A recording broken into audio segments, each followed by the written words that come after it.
हाय Puja. Hello Neha.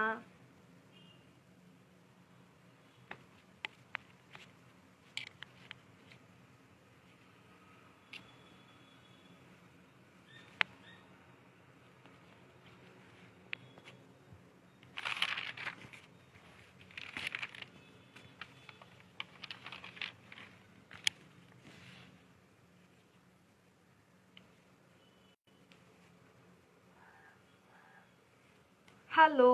Okay. So आज आपण ज्याच्याशी बोलणार आहोत त्याचं नाव आहे अमेय पेंढारकर. अमेय हा प्रकाश योजनाकार म्हणून फेमस आहे. त्याने वेगवेगळे शोज, कॉन्सर्ट, डान्सचे शोज, अमित त्रिवेदी, सुनिधी चौहान या सगळ्यांपासून कथक, भरतनाट्यमचे वेगवेगळ्या प्रोडक्शन्स करता प्रकाश योजना केलेली आहे. नाट्यशास्त्रात नाट्यगृहांबद्दल खूप सांगितलंय की ऑडिटोरियम्स कसे होते, मग त्याचा आकार कसा होता. म्हणजे ऑब्व्हियसली त्यावरून एक कळतं की ते बंद होते, क्लोज्ड ऑडिटोरियम्स होते. पण कुठेही प्रकाश कुठल्या पद्धतीने घातला जायचा किंवा लोक कलाकार कसे दिसायचे याबद्दल कुठलाही नमूद केलेले आपल्याला आढळत नाही. पण थोडासा जर काही पुस्तकं वाचली तर त्याच्यातनं मी ललित कला केंद्रामध्ये शिकत असताना मला एका पुस्तकात असा उल्लेख सापडला की ग्रीक आणि रोमन नाटकं जेव्हा केली जायची त्यावेळेस छोट्या पणत्या किंवा दिवे असं घेऊन ती प्रकाश योजना करायचे. सो 19व्या शतकात जेव्हा विजेचा शोध लागला त्याच्यानंतर जवळजवळ वर्षभराने मग नाटकांमध्ये वेगवेगळ्या ठिकाणी कॅरेक्टर दाखवण्याकरता त्याचा वापर केला गेला. सो असं नाही सांगता येणार की भारतामध्ये पहिल्यांदा लाईट डिझायनिंग कधी केलं गेलं किंवा लाईट ऑपरेट कधी केले गेले. पण ऑब्व्हियसली विजेचा शोध लागल्यानंतर ह्या सगळ्या गोष्टी सुरू झाल्या. तर अशाच खूप वेगवेगळ्या अमेझिंग गोष्टींकरता आज आपण अमेयशी गप्पा मारणार. सो मी अमेयाला इन्व्हाइट करते. काही प्रश्न विचारायचे असतील तर प्लीज विचारा. त्याच्याशी गप्पा मारता मारता जर ते प्रश्न घेता आले तर आपण घेऊ. अदरवाईज शेवटच्या 5-10 मिनिटात आपण त्याला ते प्रश्न.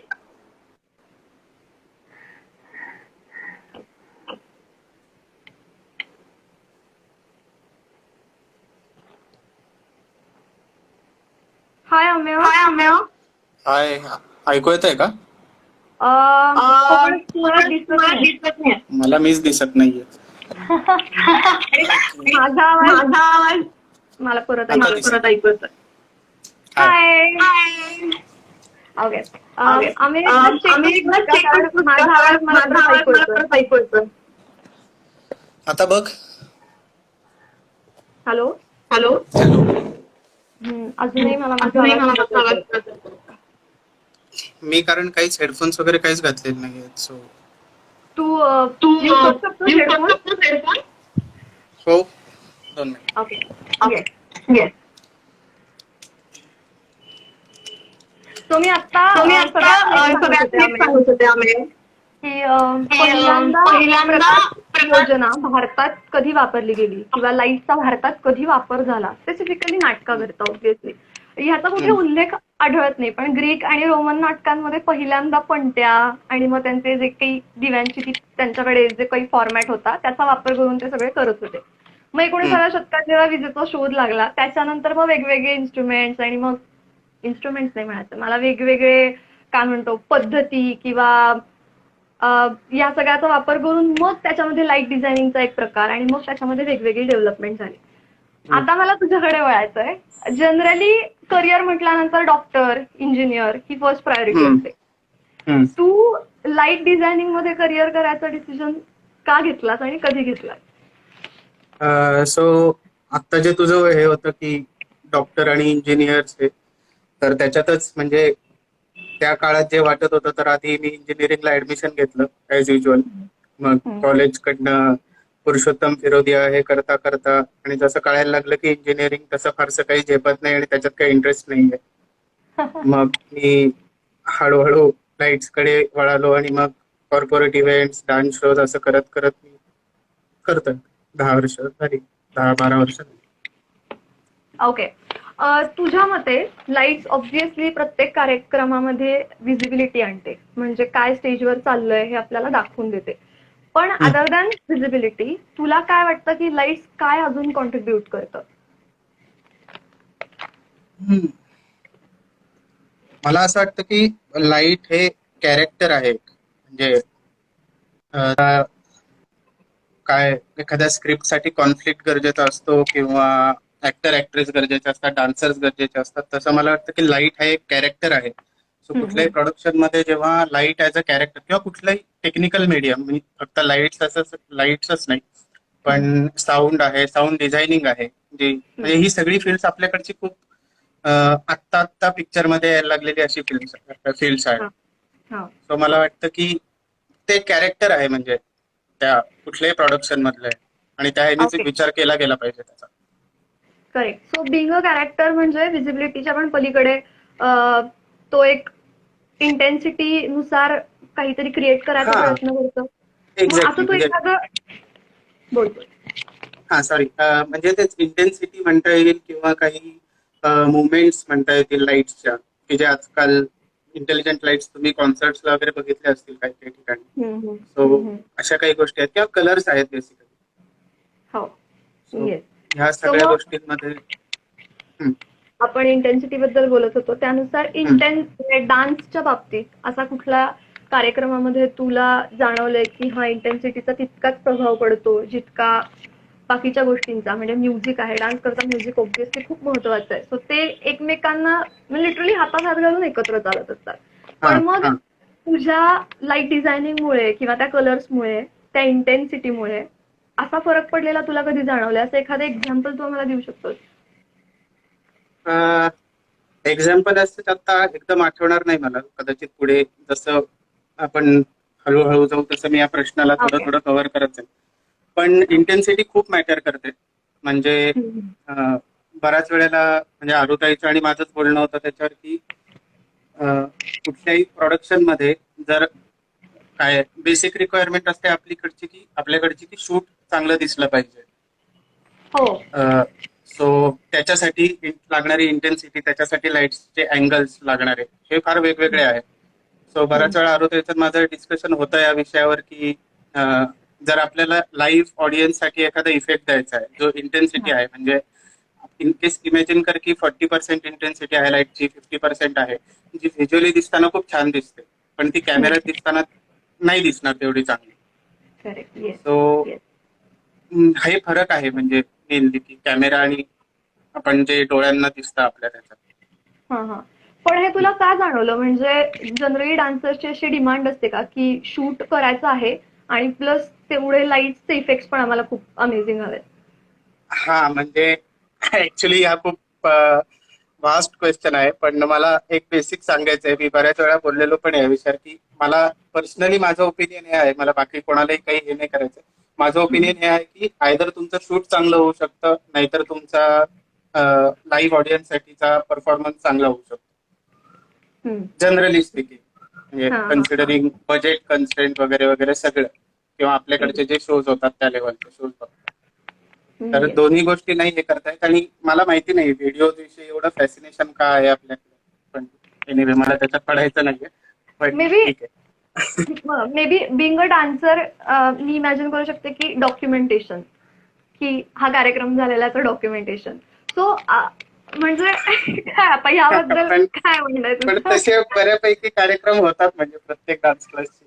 किती डॉक्युमेंटेशन तुम्ही किती, हे मला पटत नाही काय हे किती करणार आहात त्याचं. मला असं वाटतं की एखादा तरी शो असा असावा किंवा एखादा पार्ट असा असावा त्याच्यात की फक्त त्याच्यात व्हिज्युअली छान दिसते, जो आलाय काय 500,000 लोक जी बघायला आली आहेत ऍक्च्युअली त्या लोकांनी त्याचा फील घेतला पाहिजे की अरे नाही हा खूपच भारी शो होता, रादर दॅन बिंग डॉक्युमेंटेशन किंवा आपल्याला नंतर काहीतरी रिलीज करायचं किंवा कुठेतरी पाठवायचं. सो माझा मुद्दा आहे जर शूट करायचं असेल तर शूट करा, म्हणजे जनरल ऑडिटोरियम घेऊन शूट करा की जिथं फारसा ऑडियन्स नाहीये. मग त्याच्यात ती मजा पण येते, तुम्हाला वेगळे कॅमेरा अँगल्स पण लावता येतात. ट्रू, येस, खरं. तर म्हणजे जर शूट हा विषय असेल तर तुला असं म्हणायचं का की शूट करता तू जसं म्हणालास आता की वेगवेगळे अँगल्स आणि हे तसंच सेम मी बऱ्याचदा जेव्हा जेव्हा कार्यक्रम केले तेव्हा मी पण पाहिलंय की तुम्ही अँगल्स पण खूप जास्त मॅटर करतात तुम्हाला. सो म्हणजे असं खूपदा झालंय की मी पण खूपदा गोळी खाल्ली आहेत की लाईट घे, लाईट घे, लाईट घे. तर हे लाईट घेणं काही तू सांगू शकतोस का? लाईट घेणं म्हणजे कसं कळतं ते की लाईट आहे नाहीये? तर याबद्दल काही.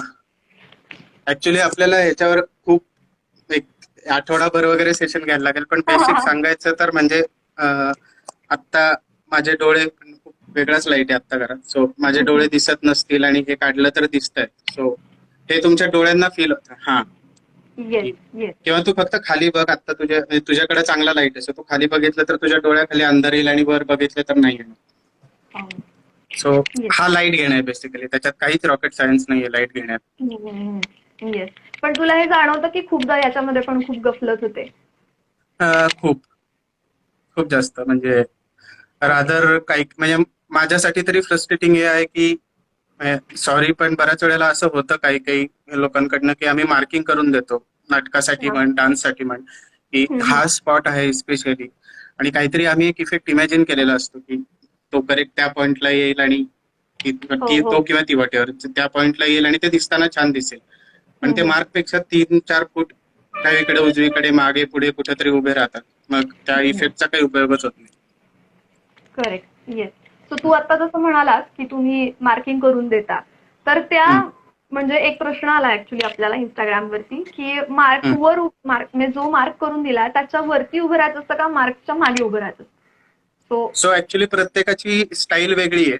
म्हणजे मार्किंग कुठं करायची याची. सो तुमचा जो लाईट डिझायनर असेल, कम्फर्टेबल तुम्ही ज्याच्याबरोबर आहात त्याच्याशी, सो तो तुम्हाला येऊन सांगेल की तुम्ही या मार्कवर उभे राहा किंवा मार्कच्या पुढे इथं उभे राहा, किंवा तुमचं पायाचा अंगठा त्याच्यावर पाहिजे किंवा त्याच्यावर टाच पाहिजे वगैरे. हा सगळा पार्ट तुम्हाला, हे प्रत्येकाचं वेगळं आहे. म्हणजे काय स्टाईल प्रत्येकाची वेगळी आहे. Yes yes. आता तू जसं आता हे सांगतोयस की प्रत्येकाची स्टाईल वेगळी आहे, सो आपसुकच असं येत आहे की म्हणजे लाईट डिझायनरशी चर्चा झाली पाहिजे, त्याच्याबरोबर बसून डिस्कस केलं गेलं पाहिजे की ओके मला हे करायचंय, किंवा सांगितली गेली पाहिजे की ही माझी कोरिओग्राफी आहे. तर तू म्हणजे तुझा अनुभव काय आहे? प्रत्येक डान्स प्रोग्राम करताना तुझ्याबरोबर जे कोरिओग्राफर आहे किंवा जे कार्यक्रम करणार आहेत त्या डान्सर्स बरोबर बसून तुझे सजेशन्स घेतले जातात का, बिंग अ लाईट डिझायनर? काही काही वेळेला हो. म्हणजे काही काही याला गरज असते. म्हणजे प्रोडक्शन्स तसे असतात की लाईट डिझायनिंग ओरिएंटेडच काही काही केलेली असतात. म्हणजे आरुताई बरोबरच मी ऑलमोस्ट 5-6 प्रोडक्शन्स केलेली आहेत.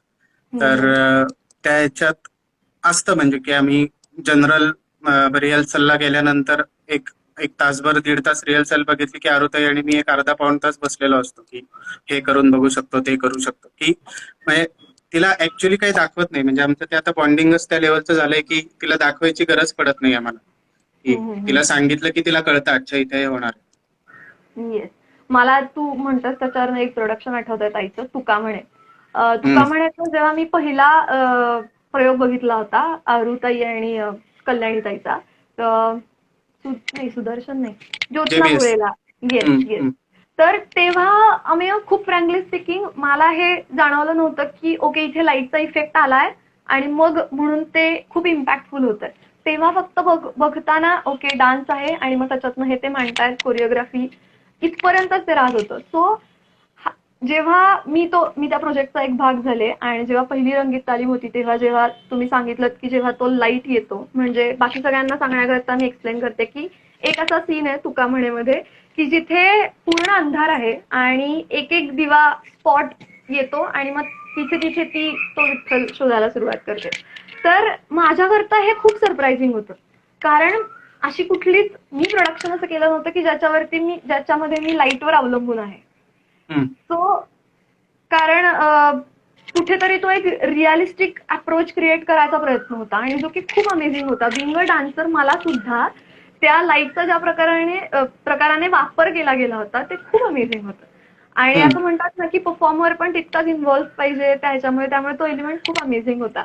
सो जस्ट एक ऑपॉर्च्युनिटी घेतली मी ती सांगायला, मला खूप छान वाटलं होतं ते करताना. पण माझा सो तुका म्हणायची बेसिक प्रोसेस आता तू जी म्हणाली की पहिल्यापासनं वगैरे आम्हाला आरुताई बरोबर किंवा कुठल्याही कोरिओग्राफर बरोबर, डान्सर बरोबर किंवा डिरेक्टर बरोबर बेसिकली, सो अशी असायला हवी आहे. सो ती तुका म्हणायची खूपच इंटरेस्टिंग होती. म्हणजे आय गेस आरुताई त्याच्यावर 1.25 वर्ष, माझ्या अंदाजे 1.25 वर्ष त्या स्क्रिप्टवर काम करत होती.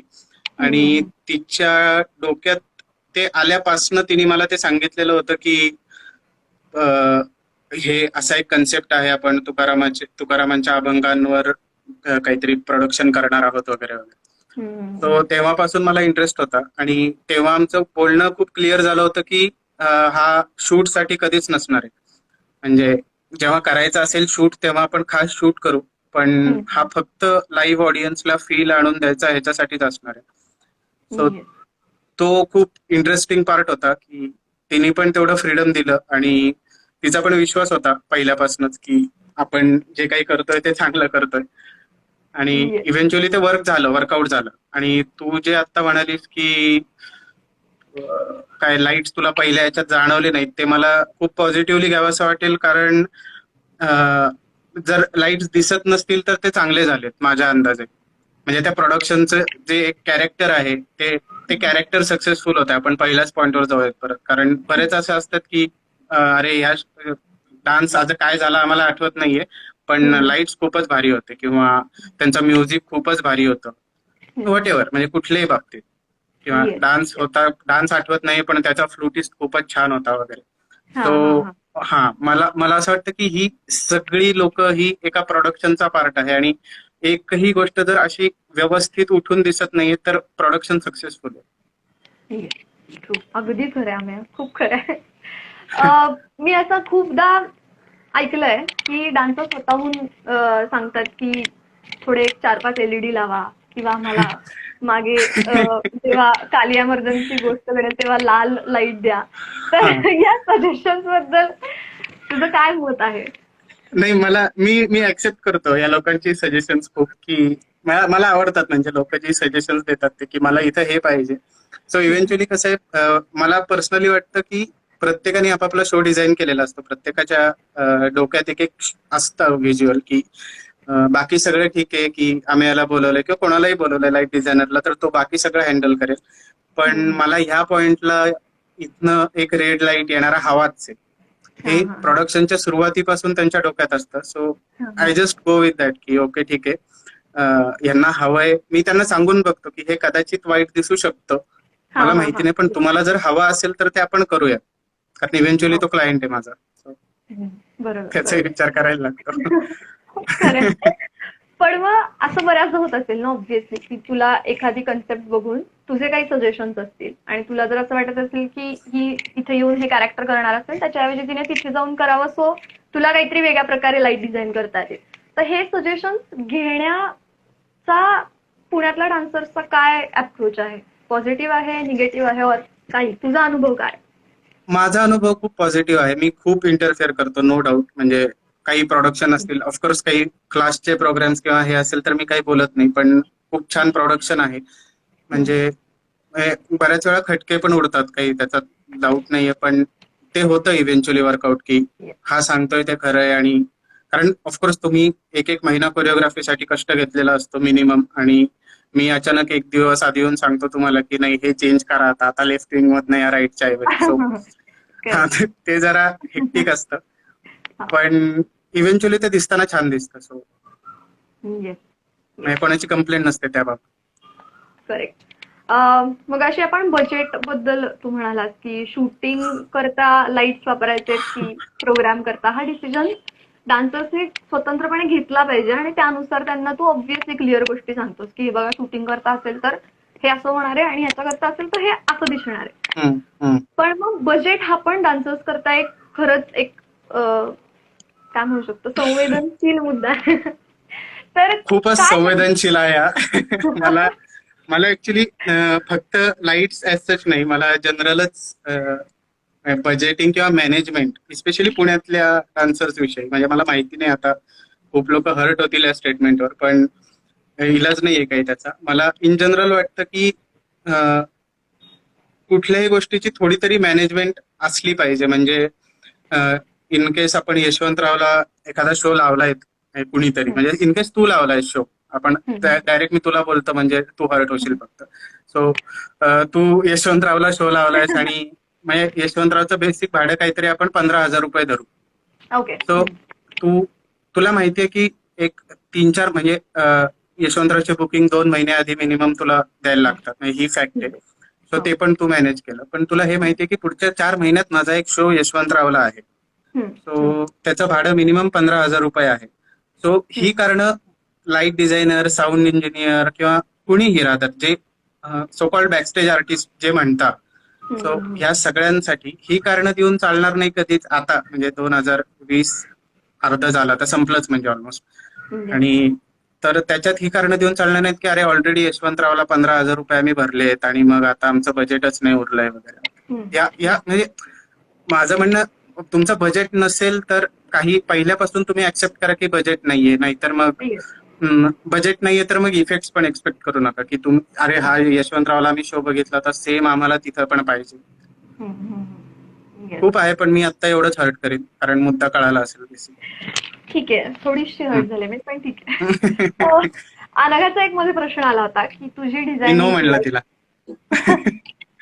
लाईट डिझायनिंगची तुझी प्रोसेस काय? सिन्स आता आपण बजेट बद्दल बोलतोय, तर तू आम्हाला एक स्पेसिफिक बजेट जेव्हा देतोस तेव्हा त्याच्यामध्ये तू किती वेळ आमच्या बरोबर बसून वेळ घालवणार आणि किती सजेशन्स देणार आणि रंगीत तालीम होणार का नाही होणार, या गोष्टी किती मॅटर करतात त्या बजेटमध्ये? सो बेसिकली 2 वेगवेगळे ऍस्पेक्ट आहेत बजेटसाठी. पटकन उरकतो मी हे. बजेटसाठी लाईट्सचं रेंट आणि आमचं ऑपरेटिंगचं, हे 2 वेगवेगळे फील्ड्स आहेत. सो रंगीत तालीम किंवा जे काही रिहर्सल्स करायचे असतील तर त्या लाईटचं रेंट तर द्यायलाच लागतं, नो डाऊट. पण ऑपरेटिंगचं म्हणत असेल तर ते प्रत्येकाचा इंडिव्हिज्युअल चॉईस आहे. म्हणजे आता काही क्लासेस आहेत त्यांना मी असंच, मला काही प्रॉब्लेम नाही मी किती रिहर्सल्स अटेंड करतो वगैरे, पण सगळ्यांसाठी नाही म्हणजे फ्रँकली स्पीकिंग. करेक्ट. पण मग म्हणजे तुझं सॉरी बोल. नाही बोल. म्हणजे तू या मतावरती तर ठाम आहेस, म्हणजे तुला हे पटलंय की रंगीत तालीम ही होऊन पुन्हा एकदा कार्यक्रम, म्हणजे कार्यक्रमाच्या आधी लाईट डिझायनरने बसून कोरिओग्राफी बघणं खूप महत्वाचं आहे. खूप म्हणजे कोरिओग्राफी असेल तर, म्हणजे अरंगेत्रम वगैरे नाही तर, कारण ते आता आम्हाला बऱ्यापैकी पार्ट झालंय की काय कशानंतर काय असतं. अरंगेत्रम किंवा डान्सचे प्रोग्राम्स वगैरे हे नाही, पण कोरिओग्राफीज असतील छान, काही बॅलेज असतील तर ऑफकोर्स, आणि ती एक रिहर्सल मध्ये न होणारी गोष्ट आहे. करेक्ट. येस. रमाताईचा एक प्रश्न आहे की डान्स, नाटक आणि लाईव्ह म्युझिक शोज तुम्ही सगळ्या प्रकारचं काम केलंय आम्ही तू, सो त्यात लाईट डिझाईन जेव्हा तुम्ही करता तेव्हा त्या थॉट प्रोसेस वाईज काय डिफरन्स जाणवतो तुला? रमाताई, सो आपण जो प्रश्न विचारलाय तो फारच आवडलाय मला, कारण सगळ्या प्रकारच्या लाईट डिझाईन करता वगैरे. ओके, सो बेसिकली मला नाही, मी ऍक्च्युअली स्पीकिंग मला नाही या क्वेश्चनचं उत्तर नाही माहितीये की मी डिझाईन करताना काय विचार करतो, कारण प्रत्येक प्रोडक्शन वेगळं आहे, प्रत्येक कॉन्सर्ट माझ्यासाठी वेगळा आहे. सो तिथं जाऊन मला जे काही करायचंय मला तेच करायला लागतं. सो आणि बेसिक थॉट असतो की हे नाटक, बेसिकली नाटकाचा फॉर्मॅट काय आहे किंवा डान्सचं फॉर्मॅट काय आहे. म्हणजे आता खूप वेळा बघितलं असेल तर बाकीचे जे डान्स फॉर्म्स आहेत, म्हणजे स्पेशली काय आता फॉर एक्झाम्पल शामक दावरचा जो क्लासचा प्रोग्राम असतो तिथं सगळेच डान्स फॉर्म्स जनरली परफॉर्म होतात. सो तिथले जे शोज असतात तिथे तुम्ही कलर चेंजिंग लाईट्स किंवा स्ट्रोब वगैरे अशा बऱ्याच गोष्टी बघितल्या असतील ज्या आपण भरतनाट्यमला नाही वापरत. सो ते चुकीचं आहे हा मुद्दा नाहीये, पण त्या स्टाईलची ती गरज आहे बेसिकली, किंवा डान्स शो एखादं लाइटिंग आणि नाटकाचं लाइटिंग याच्यात फरक असतो. सो मला त्याच्यात काही असं हे नाही वाटत आहे. आणि कलर सायकोलॉजीवर कितपत अभ्यास केला सौम्या? म्हणजे असं खूपदा होतं, आता तर कलर सायकोलॉजी याच्यावरती खूप मोठ्या प्रमाणावर लोक काम करतात की तुम्ही कोणता कलर तिथे, म्हणजे कोणता लाईट किंवा कुठल्या स्पॉट मध्ये तुम्ही तो देताय आणि मग त्याचा रिफ्लेक्शन कसं येतं, इथपासून लोक काम करतात. तर कलर सायकोलॉजी बद्दल तुझं काय मत आहे आणि डान्सर्सने त्याचा किती अभ्यास केला पाहिजे? मला नाही वाटत ह्या गोष्टीचा डान्सर्सने अभ्यास करावा. म्हणजे करायचं असेल तर ऑफकोर्स करू शकता, नॉलेज काही वाया जात नाही. पण मग परत त्या गोष्टी परत येत राहणार की तुम्ही प्रत्येक लाईट डिझायनरला सांगणार की नाही आम्हाला इथं रेड पाहिजे, मग आम्हाला, कारण आम्ही ते वाचलंय कुठंतरी. सो कलर थेअरी बेसिकली मला अशी वाटते की जी त्या पॉइंटला स्टेजवर जे काही घडतंय, तुमचे कॉस्ट्युम्स कसे आहेत, तुमचं म्युझिक काय आहे, ओव्हरऑल स्टेज साईज काय आहे, याच्यानुसार कलर थेअरी खूप मॅटर करते. पर्सनली हे माझं ओपिनियन आहे. परत मी काही कुठलं न वाचता वगैरे सांगतोय, पण इव्हेंच्युअली एक आहे की जे समोर आहे ते तुम्हाला छान दिसलं पाहिजे, एवढाच मुद्दा आहे क्लिअरली. किती थेअरी वाचून ह्या गोष्टी जमणार नाहीत. करेक्ट. नाटकाच्या बाबतीत तुमच्याकडे मी आता बऱ्याचदा पाहिलंय की एक स्क्रिप्ट असते की जिथे लिहून ठेवलेलं असतं की हा प्रसंग आहे, मग इथे हे हा स्पॉट वापरायचा किंवा पार जे काही असेल. तर डान्सर्सने पण तुला अशी स्क्रिप्ट देणं तुला अपेक्षित आहे का, तुला फक्त रंगीत तालमेला कोरिओग्राफी वाईज हे अशा असे सीन आहेत आणि अशी अशी गोष्ट घडते हे सांगणं अपेक्षित आहे? मग तुला काय वाटतं, हा याची मदत होईल का?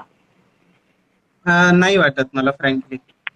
ओके. म्हणजे मला एक्सप्लेन नाही करता येते आता, पण कदाचित आपण 1-2 क्वेश्चन नंतर परत ह्याच्यावर येऊ. म्हणजे आता नको वेळ घालवायला.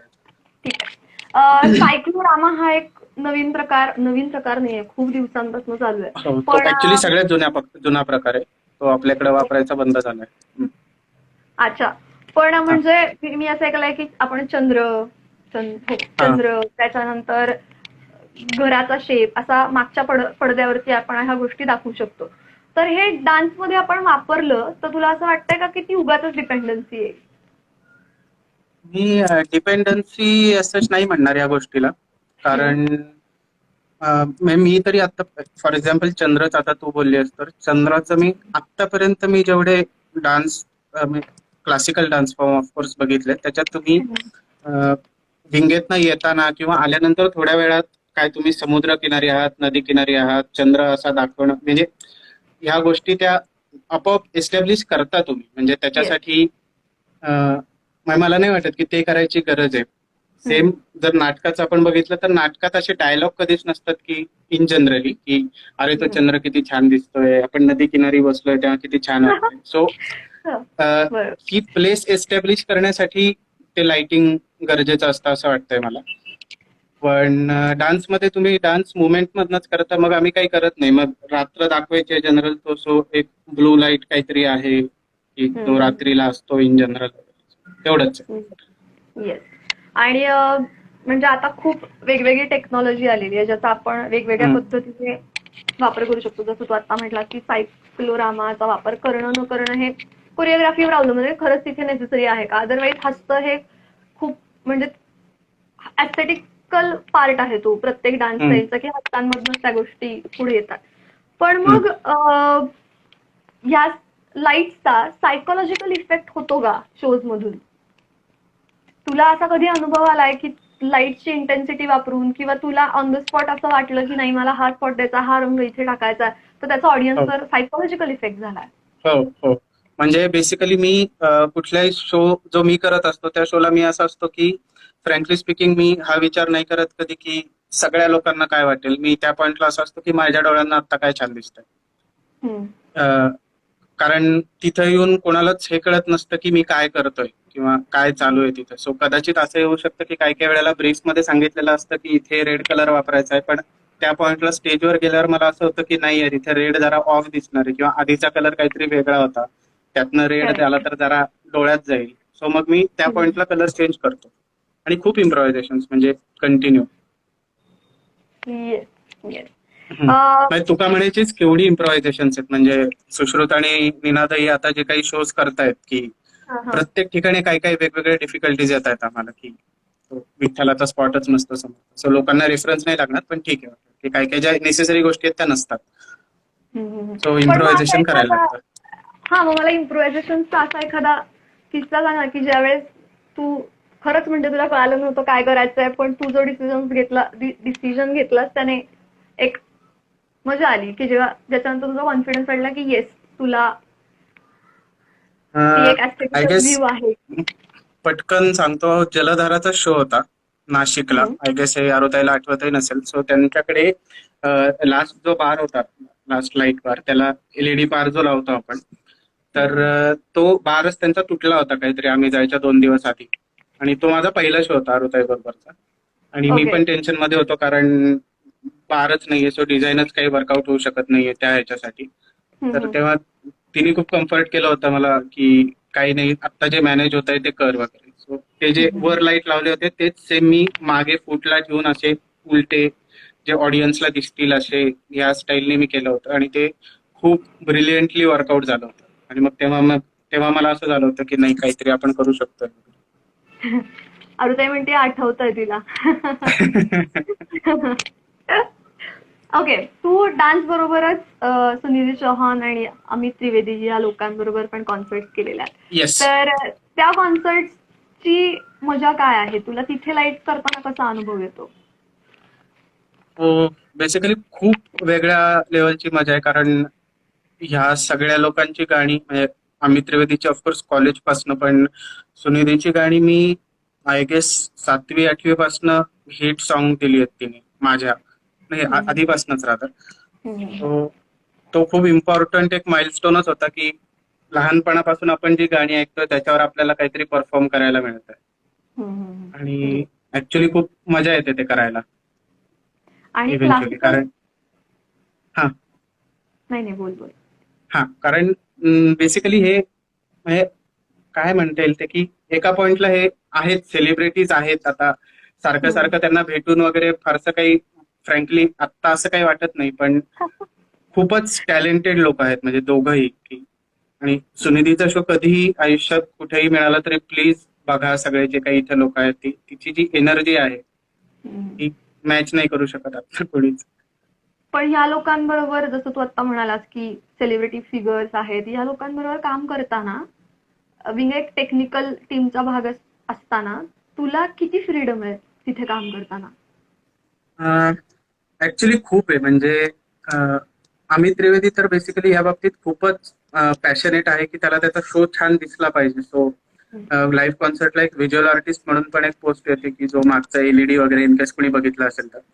सो तो पण माणूस एक आहे. सो अमित त्रिवेदी असं मला आम्ही जेव्हा सुरुवात केली तर तेव्हा तो दोघांनाही त्याच्या कारमध्ये बसवायचा आणि हॉटेल टू व्हेन्यू जाताना माझ्या बरोबर चला आणि तुम्ही आज काय करणार आहात ते सांगा. असं एक सलग 6-7 शो झाले होते. आणि मग त्याच्यानंतर खूप कम्फर्ट आला होता की आम्ही त्याला सांगितलं की तुला काय हवंय त्याच्यापेक्षा तुला काय नकोय ते सांग, म्हणजे आम्हाला तुझी सायकोलॉजी कळेल की काय एक्सपेक्टेड आहे ते. करेक्ट. येस. तो एक्सपिरियन्स खूपच छान होता. तो बेसिकली खूप पॅशनेट आहे.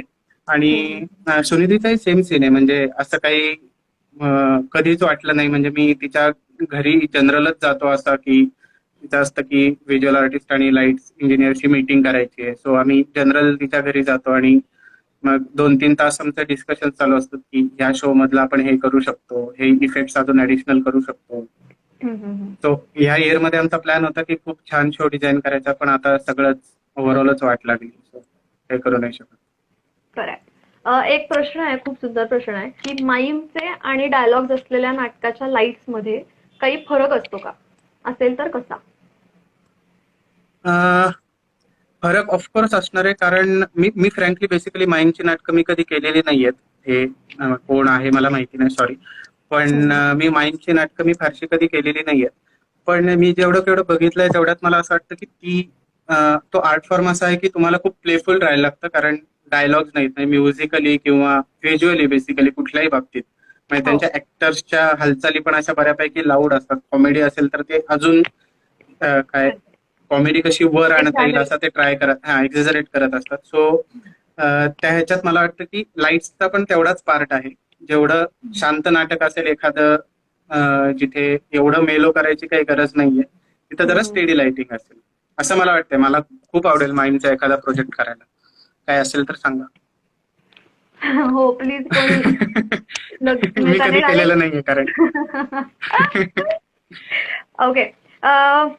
डान्सर्स आणि लाईट्स याबद्दलचा अनुभव तर तू आम्हाला खूप वेगवेगळे अनुभव सांगितलेत, पण डान्सर्स आणि लाईट्स यामध्ये काय म्हणतात एक अवेअरनेस येण्याकरता तुझं काय सजेशन आहे की डान्सर्सने खरंच याच्यावर काम करणं आता गरजेचं आहे? कारण हे बघ, खूप वेगवेगळ्या बाबतीत गोष्टींच्या माध्यमातून मी हे म्हणतेय, कारण तू आता जसं म्हणतोय तसं ऑब्व्हियसली सेलिब्रिटी फिगर्स त्या गोष्टींवर काम करणार, कारण ते माध्यमच खूप वेगळं आहे तिथे. करेक्ट. त्यामुळे पण आता पण खूप असे वेगवेगळे डान्स ड्रामाज आहेत, वेगवेगळे प्रोडक्शन्स आहेत की ज्याच्यामध्ये खूप इफेक्टिव्हली लाईटचा वापर केला जातो, साऊंडचा वापर केला जातो, सगळ्याचाच. तर पुण्यातल्या डान्सर्स बरोबर तू खूप वर्ष झालं काम करतोस, म्हणजे 8 वर्ष, 10 वर्ष. तर तुझं काय सजेशन आहे डान्सर्स करतात की त्यांनी या गोष्टी शिकल्या पाहिजेत किंवा ह्या गोष्टींवरती कॉन्सन्ट्रेट केलं पाहिजे आता? मला वाटतं थोडस प्रोफेशनलिझम, मॅनेजमेंट या बाकीच्या गोष्टी, कारण टॅलेंट वाईज मला कधीच पुण्यात काहीच कमी नाही वाटली, की टॅलेंटेड सगळे डान्सर वाटतात, म्हणजे आहेत राहतात, वाटतायचाही प्रश्न नाही, कारण बेसिकली आम्ही पण एन्जॉय करतो त्यांचे शो करायला सगळ्यांचे. पण फ्रँकली स्पीकिंग, मी 10 वर्ष जे म्हणतोय आता, तर 10 वर्षापूर्वी जे काय ऑपरेटिंगचे चार्जेस मिळत होते तेच अजूनही काही ठिकाणी आम्हाला तेच मिळतात. म्हणजे आणि बोलून झालं किंवा सगळ्या गोष्टी करून झाल्या, पण काही ठिकाणी आहेत त्या गोष्टी, म्हणजे ऑफकोर्स सगळे नाहीये त्याच्यात, काही लोक आहेत चांगले, नो डाऊट. पण हा विषय इम्पॉर्टंट आहे की लोकांना काय, म्हणूनच मी लिहिलं होतं रादर की तुम्हाला जर ऐकायचं असेल तरच या खरंच, कारण हा प्रश्न मला माहिती नव्हता येईल की नाही, पण आलाय तर मी बोलतोय आता की ह्या गोष्टी खूप गरजेच्या आहेत. तुम्ही मॅनेज कसं करताय, तुम्ही पर्सनॅलिटी डेव्हलपमेंट कशी करताय ऍज अ डान्सर, म्हणजे डान्सर म्हणजे ती डान्सर वाटली पाहिजे असा माझा फ्रँक ओपिनियन आहे कुठल्याही ह्याच्यात, की ती स्टेजवर प्रेझेंटेबल पाहिजे. त्याच्यानंतर जर बाहेर मुंबईत स्पेशली, म्हणजे इतक्या जवळ आहे मुंबई आपल्या, आणि वर्किंग कल्चरमध्ये इतका मोठा फरक ड्रास्टिकली चेंज आहे की मुंबईत आम्हाला रिहर्सल्सला पेमेंट मिळतं. ऑफकोर्स फुल पेमेंट नाही, पण रिहर्सल्सला पेमेंट असतं. तिथे काय बाकीच्या सगळ्या सोयी असतात, किंवा शोचं वेगळं पेमेंट असतं. तिथे आमचं सोड बेसिकली मला असं वाटतं की तिथे डान्सर्सला पेमेंट मिळतं. फ्रँक मला माहिती नाही की इथलं काय सिच्युएशन आहे ती, पण नको जास्त बोलायला याच्यावर, कारण म्हणजे आहे क्रिटिकल, पण ऐकण्यासारखं आहे हे की आता झाली बरीच वर्ष झाली, आता लोकही बऱ्यापैकी तयार होत आहेत. सो आता हळूहळू आपण प्रोफेशनलिझम इन्क्लूड करायला पाहिजे. म्हणजे आय एम नॉट सेइंग की तुम्ही डायरेक्ट काय 10,000 रुपये द्यायला लागा, but you can start from 500 at least, की it's not that big amount.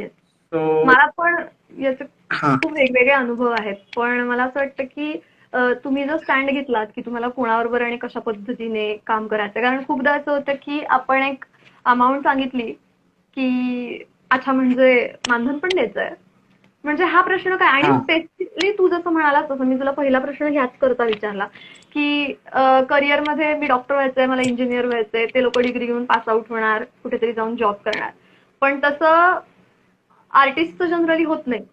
तुम्ही वेगवेगळे प्रयोग करत राहणार, वेगवेगळ्या लोकांबरोबर काम करत राहणार, पण मला जितकं जाणवलंय हॅलो, सॉरी माझं काहीतरी हे झालंय, रोटेटच होत नाही कॅमेरामध्ये. बोल ऐकतोय.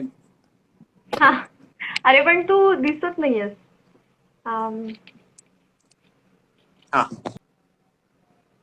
हा, तर सेम तू जसं म्हणालास तसं की तुमच्याकडे ते कन्व्हिक्शन आणि तुमची पर्सनॅलिटी तुम्ही तशी डेव्हलप केली, तर यू हॅव राईट टू से की नाही माझं मानधन एवढं आहे, मी हे करेन. आय डोंट थिंक की हे आपला राईट आहे मागायचं. मला असं वाटतं की ही मेंटॅलिटी पाहिजे समोरच्याची, की if you are asking for someone's help you should pay him, that's it. की काही म्हणजे ऍटलीस्ट काय रिहर्सल बघाय, ते कल्चर तयार व्हायची गरज आहे पुण्यात, असं मला खूप वाटतं. की म्हणजे काही नाही, काय तू एक तासाचा डान्स आहे, पण जरा येऊन 5 मिनिटाच्या डान्सची कोरिओग्राफी करून जा ना वगैरे असं. सो ऑफकोर्स मित्रांमध्ये वगैरे या गोष्टी चालतात, पण कुठेतरी या गोष्टी थांबल्या पाहिजेत. की तुम्ही काहीतरी एखाद्याकडनं करून घेताय तर पे करा, सिम्पल आहे. म्हणजे फ्री नका करून घेऊ. माझा मुद्दा हा नाहीच की तुम्ही पे स्केल किती असावी, माझा मुद्दा हा आहे की फ्री नका करून घेऊ. येस, अगदीच. ओके, आपल्याला काही काही प्रश्न आलेत आम्ही काल, तर मी त्यातला पहिला प्रश्न घेते की लाईट लाईन ही कन्सेप्ट क्लिअर झाली तर खूप बरं होईल. लाईट लाईन बेसिकली एक अशी इमेजिनरी लाईन अर्धा दिसतोय मला. हा नाही, अर्धाच परत दिसत दिसतोय ना? नाहीये. नाही, दिसतच नाही. हा. सो लाईट लाईन ही बेसिकली इमेजिनरी एक लाईन इमॅजिन करा की ज्याच्या पुढे गेल्यानंतर तुमच्या चेहऱ्यावर लाईट येणार नाहीये. सिम्पल हे काय डेफिनेशन. याच्या उपर टेक्निकल खूप आहे. ज्यांना हा प्रश्न आहे त्यांना आम्ही वर्कशॉप घेणार आहोत लाईट डान्सरसाठी, तेव्हा आपण एक्सप्लेन करू. कारण ओके. हा एका स्टेटमेंटमध्ये उत्तर द्यायचा प्रश्न नाही. बेसिकली इमॅजिनरी लाईन एक कन्सिडर करा, एवढंच. तू आता म्हणालास तसं तुम्ही वर्कशॉप हे ऑनलाईन घ्यायचं प्लॅन करताय आता? हा, आता असं प्लॅन करतोय, पण जर इन केस तोपर्यंत जर थोड्या गोष्टी शांत झाल्या तर मग काय 5-5च्या 10-10च्या ग्रुपनी कुठल्या तरी ऑडिटोरियम मध्ये वगैरे घ्यायचा. आरुताईचा पण आमचा पण प्लॅन चालू होता काहीतरी, पण आमचा मार्च मध्ये चालू होता आणि ह्या गोष्टी सुरू झाल्या. सो पुढे काही डिस्कशन पण नाही झालं आमचं. मी फिक्स येणार आहे, सो मला कन्सिडर करू हो. शकतात. येस. डान्स, पुढचा प्रश्न असा आहे, डान्स शोच्या आधी लाईट साठी एखादी रंगीत तालीम असावी का? मला असं वाटतं याचं उत्तर तू दिलंयस ऑलरेडी. हो, ऑफकोर्स असावी, पण ऑल बजेट कन्सर्न आहेत, सो होत नाहीत. मला असं वाटतं रंगीत तालीमपेक्षा आधीचा स्लॉट घेणं हे फार इम्पॉर्टंट आहे. म्हणजे एखादा चांगला डान्स शो जर असेल चांगला, तर काय 6 वाजताचा जर शो असेल तर आपण आय गेस 4 ते 12 असला काहीतरी एक स्लॉट, आय डोंट नो, मी विसरलो या गोष्टी, पण तो एक स्लॉट घेतो फक्त की ज्याच्यात आपल्याला सेटअप, शो, पॅकअप, निघा हे सगळं एका स्लॉट मध्ये करता येईल. हा.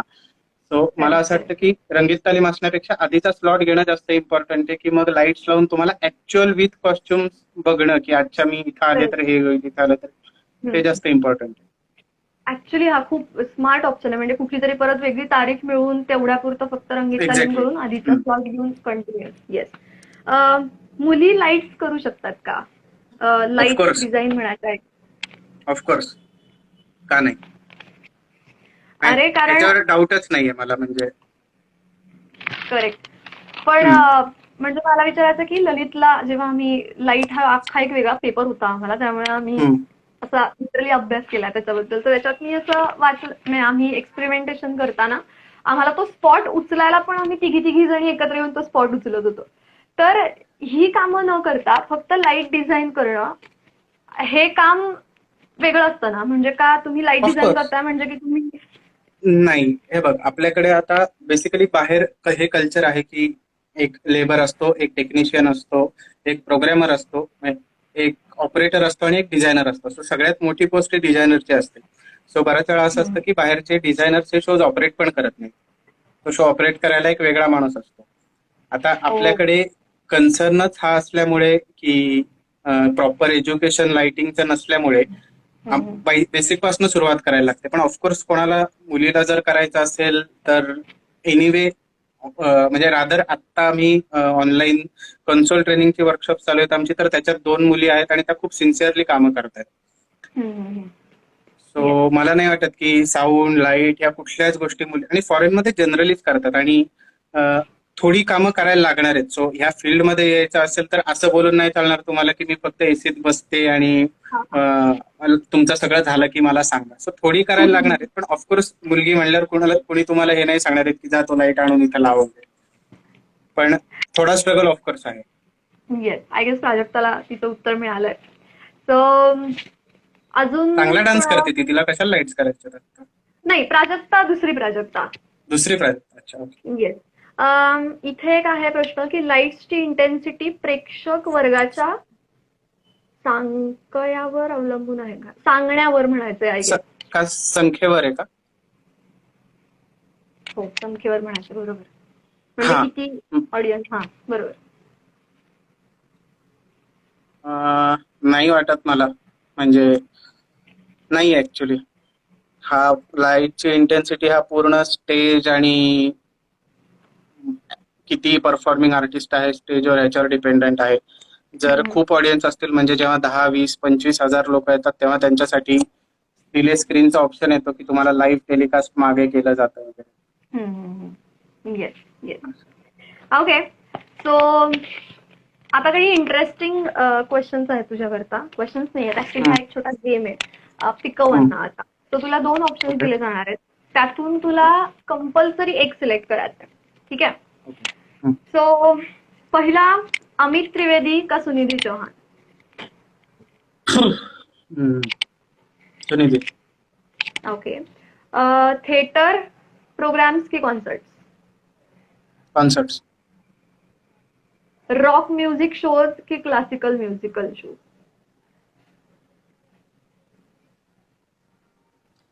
शोज म्हणशील तर रॉक म्युझिक शोज. ओके, का पण असं का? म्हणजे काही specific का? बेसिकली फ्रँकली स्पीकिंग मला असं वाटतं की कुठलाही परफॉर्मिंग म्हणजे डान्सर किंवा म्युझिशियन हा त्याचा एक टाईपकास्ट म्युझिकचा ठरवू शकतो की मला क्लासिकलच आवडतं, मी बाकीचं काहीच ऐकणार नाही वगैरे. ह्या गोष्टी डान्सर्स, ऍक्टर्स ही लोक ठरवू शकतात, म्युझिशियन्स. पण टेक्निशियन जे आहेत, lighting engineer, sound engineer, visual artist, ह्या सगळ्या ज्या गोष्टी आहेत, मला नाही वाटत की ह्या लोकांनी एक कुठल्या तरी म्युझिकवर स्टबन राहावं. म्हणजे मी बेसिकली पहिल्यांदा 12वीत किंवा इंजिनिअरिंगला फर्स्ट इयरला असेपर्यंत मी खूप बॉलिवूड ऐकायचो की म्हणजे तेवढंच होतं आपल्याला की एक्सपोजरच तेवढं होतं राहतं. मग कॉलेजमध्ये फिरोदिया करताना मग लोकांनी मला काही काही वेगवेगळे म्युझिक ऐकवले. मग क्लासिकलमध्ये मला खूप इंटरेस्ट डेव्हलप झाला. मग लोकांनी मला रॉक म्युझिक ऐकवलं. सो मग मी डबस्टेप ऐकलं. मी त्या सगळ्या ह्याचे म्युझिकचे मी कॉन्सर्ट्स पण केले. पण मला नाही वाटत की लाइटिंग इंजिनियर किंवा साऊंड इंजिनियरनी स्पेशली कुठल्या तरी म्युझिकवर स्टक राहावं. फॉर दॅट मॅटर कुणीच राहू नये असं मला वाटतं. Music for me music is everything. म्हणजे कुठेही घेऊन येऊ शकतं म्युझिक तुम्हाला. असं आहे. पण तुमच्याकडे तो चॉईस आहे, आमच्याकडे तो नाही, म्हणजे नसावा rather.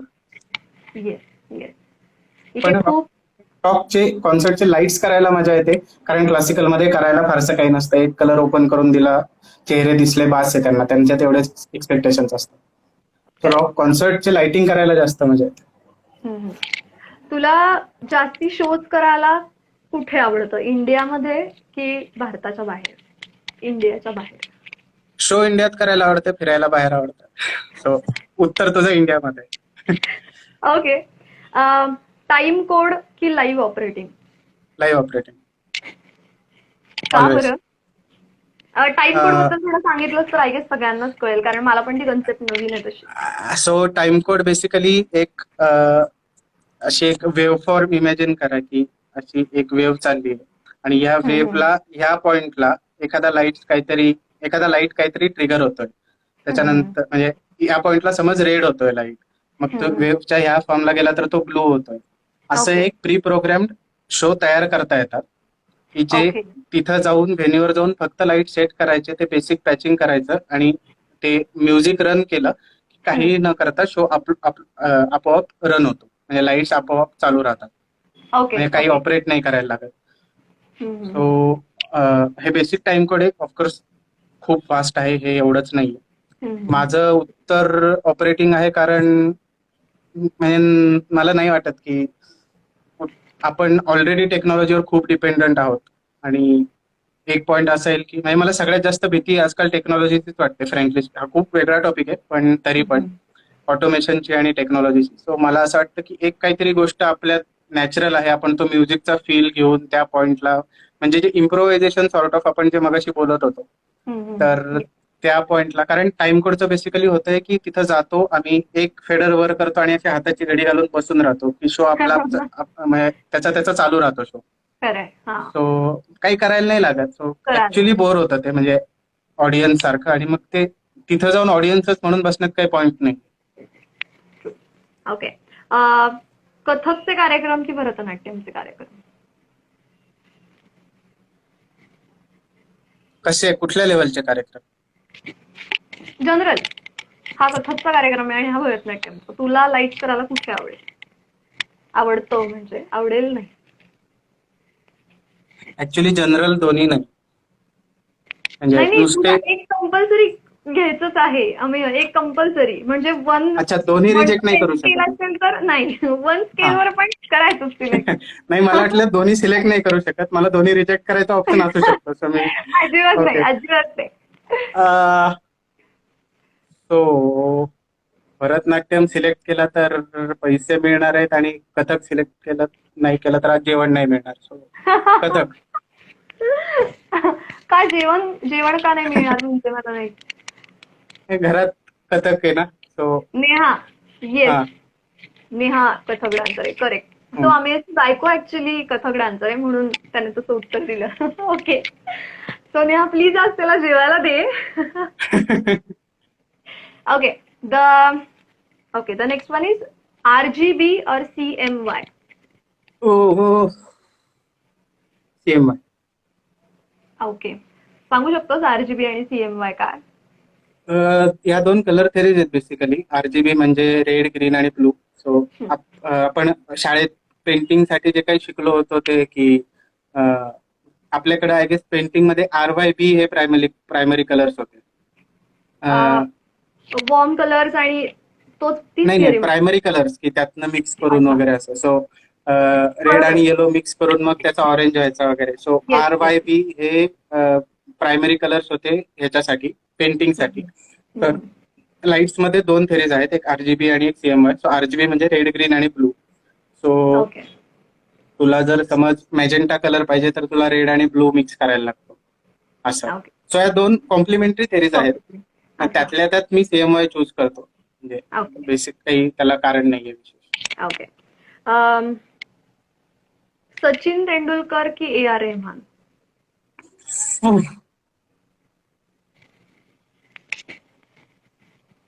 Sachin. Okay, I guess उत्तर मिळालं असणार आहे. इथे खाली जे फडफड करतात तो त्यांना. आणि शेवटचा राहुल की सुश्रुत? मी ठेवतो पण. नाही, आपल्याला कंपल्सरी एक करायचं, त्याच्याशिवाय तू एक्झिटच होऊ शकत नाही. राहुल की सुश्रुत? आता ते कमेंट करणार नाहीत, आता ते शांत बसते. नाही, मला नाही द्यायचं आहे दोघही.